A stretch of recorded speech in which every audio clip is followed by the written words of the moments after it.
Romanians versus great खली। अगर Romanians और ग्रेट खली के बीच फाइट होता, दोनों में कौन जीता? दोस्तों, हम साल 2018 वाले रोमानियंस और साल 2007 वाले ग्रेट खली के बीच में कंपैरिजन करने वाले हैं, जब ग्रेट खली अपने प्राइम टाइम में थे और रोमानियंस भी अपने प्राइम टाइम में थे। अगर उस समय इन दोनों रेसलरों के बीच फाइट होता तो दोनों में कौन जीता? आप सबको पता होगा कि करंट टाइम में रोमानियंस से ग्रेट खली फाइट करके किसी भी कीमत पर नहीं जीत सकते, क्योंकि रोमानियंस के पास है पूरी ब्लड लाइन है। ब्लड लाइन में ढेर सारे बंदे हैं, रोमानियंस के भाई का लड़का, रोमानियंस के चाचा का लड़का, रोमानियंस के मौसा का लड़का, पूरा रोमानियंस का खानदान ब्लड लाइन में भरा पड़ा है।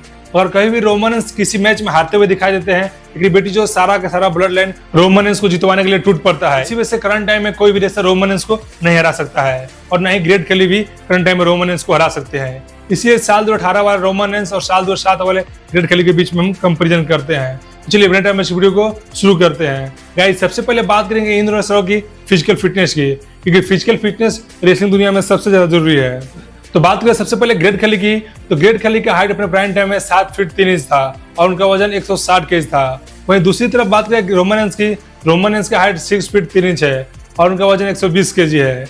यानी रोमानियंस ग्रेट खली से काफी वजन और हाइट में कम है। वहीं बात करें ग्रेट खली के बाइसेप्स की, ग्रेट खली का बाइसेप्स का साइज 25 इंच था और उनका चेस्ट का साइज 52 इंच नहीं बल्कि 63 इंच था। उसी तरह बात करें रोमानियंस की, रोमानियंस का बाइसेप्स का साइज 20 इंच है और उनका चेस्ट का साइज 52 इंच है।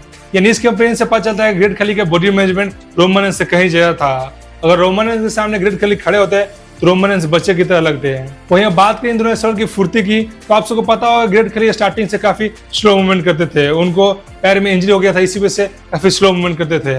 वहीं बात करें दूसरी तरफ रोमानियंस की, रोमानियंस भारी भरकम रेसलर पहले से ही है, लेकिन इसके बावजूद भी वो काफी फुर्तीले नजर आते हैं। तो ग्रेट खली स्लो मूवमेंट करते हैं, वहीं दूसरी तरफ रोमानियंस काफी फुर्तीले मूवमेंट करते हैं।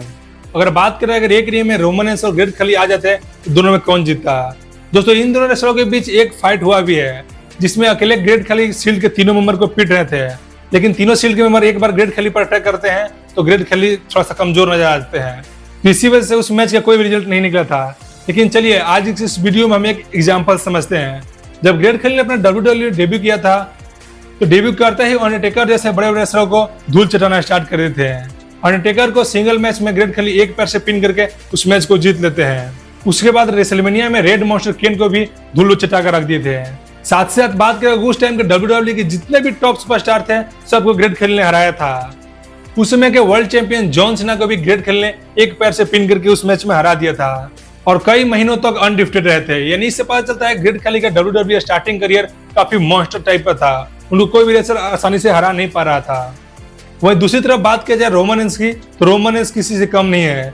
रोमानियंस साल 2012 में जब WWE में डेब्यू करते हैं, डेब्यू करते ही उन्होंने रायबैक को डिस्ट्रॉय करके रख दिया था। दरअसल उनके साथ और 2 मेंबर थे। आप सबको पता होगा कि रोमानियंस ने WWE में डेब्यू हुई स्टील टीम के साथ किया था, जहां की डीन एम्ब्रोस और सेथ रॉलिंस रोमानियंस के साथ होते थे। रोमानियंस ने भी साल 2015 के नो मर्सी पेपर व्यू में जॉन सीना को काफी बुरी तरीके से हराया था और रेसलमेनिया 33 में रोमानियंस ने भी अंडरटेकर को हराया था। लेकिन रोमानियंस जब अंडरटेकर को हराते हैं तो सारे WWE ऑडियंस रोमानियंस पर नाराज होते हैं, क्योंकि WWE ऑडियंस का मानना था कि रोमानियंस को WWE ज्यादा पुश करिए, जानबूझकर अंडरटेकर को रोमानियंस से हरा दिया था। लेकिन वहीं दूसरी तरफ बात करें जब ग्रेट खली ने अंडरटेकर को हराया था तो किसी को भी कोई भी दिक्कत नहीं हुआ था, सबके सब शौक थे, क्योंकि ग्रेट खली के WWE स्टार्टिंग करियर ही काफी मॉन्स्टर के टाइप का था। लेकिन वहीं दूसरी तरफ बात किया जाए रोमानियंस की, रोमानियंस का करियर उतना डोमिनेट नहीं था जितना ग्रेट खली का था।